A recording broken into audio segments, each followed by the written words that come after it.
August already, Virgo. Thank you for joining me. Dadhichi here from astrology.com.au. Different transits at different times, especially when you see so many planets congregating in one area of the horoscope, especially with the new moon here on the 1st and 2nd in the 12th house, bring out that flavour of the star sign. They say that Virgo is puritanical. Maybe not in that sense. I'm not saying you're going to become celibate, but the 12th house has a lot to do with recalibrating yourself and reappraising where you are, looking back over your past and trying to contextualize where you are right now.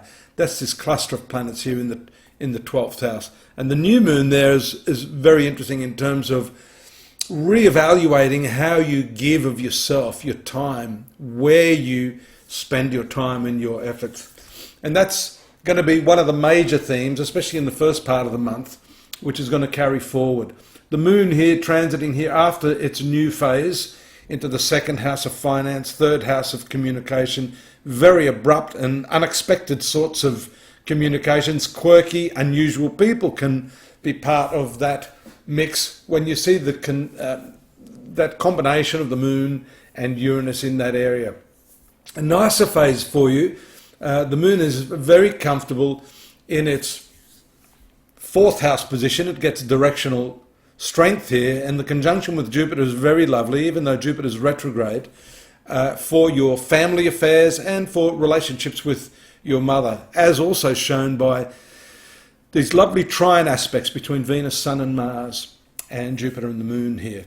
Now, we should keep an eye out on this lunar position. It's going to move through here on the 12th, this 5th house, in conjunction with Saturn, which is not always a great combination. It can make the emotions a little heavy. And because this is the zone of love affairs, there may be some issues of the heart here. By that I mean the emotional heart, not the physical heart, where you need to work through stuff. Health matters may also come into perspective, especially when you see the full moon here taking place in your 6th house. So a lot of energy, and that's emotional energy, by the way, and friendships too come under the spotlight, being in the 6th house of enemies. So you may have a bit of a falling out there. As we mentioned earlier, that opposition to Uranus can sort of send your conversations and even friendships into a tailspin. Notice also here, Virgo, the close proximity of the Sun. You notice also Virgo, your ruling planet, moving into this 12th house. It's not letting up here. This energy continues through past the mid part of the month. Confusion with Moon and Neptune, or at least ideals that aren't practical or pragmatic. You need to get that in order. Especially here we see the opposition from Mars earlier. Mars moving into your sun sign. So this all shows us the problems you may have with personal relationships and friendships during the transit of all these planets in the 12th house and while the moon was in the 6th house while it's full. A bit of a return to that, that's why I'm not letting up here, when the moon transits into the conjunction of Uranus, which, by the way, goes into retrogression during the month of August. So this has to do with your belief systems, religion, philosophy, travels. A retrograde planet often causes that review, as we mentioned here, with some of these planets being in your 12th house. So that's a strong theme. But notice also how these planets are moving out of this 12th house. There on the 24th, Sun is following in pursuit of Venus and Mars. That combustion causes problem to these areas. I was about to talk about that. Mars is your 8th house of intimacy, shared resources, and also the 3rd house of communications and travels. Venus is an important planet for you. It's a friendly planet, rules your 9th house. That again has to do with journeys. So there may be some issues here caused by the Sun 12th ruler, losses or expenses that you haven't thought through over these matters governed by these planets.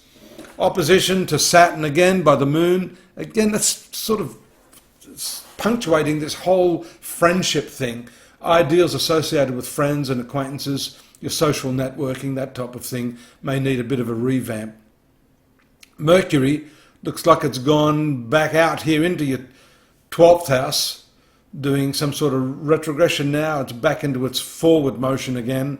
So that's your ruler. That's important. There on the 29th, we get some clarity on matters. And the moon again makes its way into a new moon phase to finish the month as it began as a new moon here in your 12th house.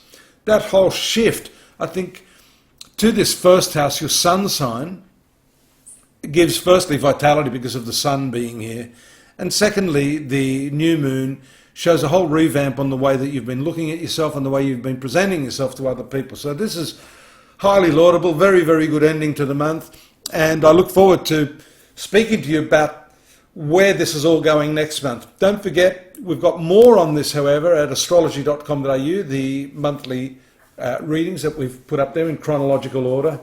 And it's always a good idea, if you're wondering about how to get a more detailed analysis, to consider having a personal reading where we can sit down together face to face and look at your horoscope based upon your time and place of birth. I look forward to that. Subscribe, and I'll see you here again.